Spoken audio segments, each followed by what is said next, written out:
નમસ્કાર, મનોમંથન ન્યૂઝમાં આપનું સ્વાગત છે। ગળીબીલી ખાતે આદિવાસી સમાજ દ્વારા અલગ ગુંદી તાલુકાની માંગણીનો બહિષ્કાર। ઘોઘંબા તાલુકામાં યથાવત રહેવા માંગ।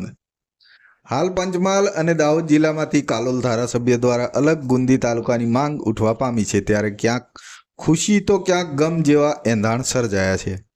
ત્યારે આજે ઘોઘંબા તાલુકાના ગલીબીલી સ્વામિનારાયણ મંદિર ખાતે સમગ્ર આદિવાસી સમાજના આગેવાનો અને લડવૈયાઓ દ્વારા એક જાહેર સભાનું આયોજન કરવામાં આવ્યું હતું, જેમાં આદિવાસી સમાજના આગેવાનો દ્વારા માંગ કરવામાં આવેલ નવીન ગુંદી તાલુકાનો બહિષ્કાર કરી ઘોઘંબા તાલુકામાં યથાવત રહેવા માંગ કરવામાં આવી છે। અને જો ઘોઘંબા તાલુકાનું વિભાજન કરવામાં આવે તો સમગ્ર આદિવાસી સમાજના આગેવાનો અને આદિવાસી યુવા સમિતિ દ્વારા ગાંધી ચિંધ્યા માર્ગે આંદોલન કરવાની ચીમકી ઉચ્ચારવામાં આવી છે। અને જે ઘોઘંબા તાલુકામાંથી ધારાસભ્ય દ્વારા પસંદ કરવામાં આવેલ ગામોના લોકો ઘોઘંબા તાલુકામાં યથાવત રહેવા માંગ કરી રહ્યા છે। અને જો ગુંદી તાલુકામાં લિસ્ટેડ ગામોનો સમાવેશ કરવામાં આવશે તો તમામ પ્રકારનો વિરોધ પ્રદર્શન કરી ગુંદી તાલુકાની માંગનો બહિષ્કાર કરવામાં આવશે તેવું જણાવી રહ્યા છે। જગદીશ રાઠવા, મનોમંથન ન્યૂઝ, ઘોઘંબા। આજરોજ જે ગુંદી તાલુકાની માંગણી થઈ છે તે બાબતે આપનું શું કહેવું છે? જે આપણે ગુંદી તાલુકાની માંગણી કરી કે એ બરોબર નથી, અમારે ઘોઘંબા છે એ બરોબર છે અને અમારે પાક દંડી ગુંદી નહીં જવાનું અને કોઈ સાધન જતું નહીં, એ રીતનો હું જવાબ આલું છું।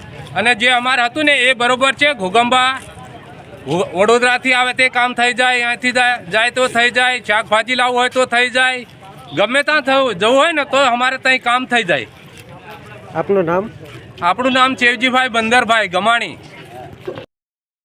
અલગ તાલુકાને લઈને માંગણી જે કરવામાં આવી છે તે બાબતે આપ સૌ મિટિંગમાં ભેગા થયા છો અને તે બાબતે ગામ લોકો અને જે ભેગા થયા છે તેમનું શું કહેવું છે? ગામ લોકોનું તો એવું જ કહેવું છે કે અમારે જે ઘોઘંબા તાલુકો છે એ સેમ ટુ સેમ બરોબર છે અને ઘોઘંબા તાલુકામાં અમારા ગળબીલી, માલમોડી ને ઊંચાબેડા, આંબાકુટ અને પણ એ લોકો તો આવ્યા જ છે, પણ સાથે સાથે અમે ઊંચાબેડાનું એટલું કહું જ છું કે અમારું જે ઊંચાબેડા જે ગામ છે, મેં પ્રોપર ઊંચાબેડાનો જ છું। મારું નામ નાયક રાજુભાઈ વેસ્તાભાઈ અને અમારે ઘોઘંબા તાલુકો બરોબર છે અને ઘોઘંબા તાલુકામાં જ અમે રહેવા માંગીએ છીએ અને ગુંદી જવા નહીં માંગતા। જે જોહાર જઈ આવ્યા છે। અલગ તાલુકાને લઈને જે માંગણી ઊભી થઈ છે તેમાં આજે સૌ યુવાનો અને વડીલો ભેગા થયા છે, તે બાબતે આપનો શું અભિપ્રાય છે?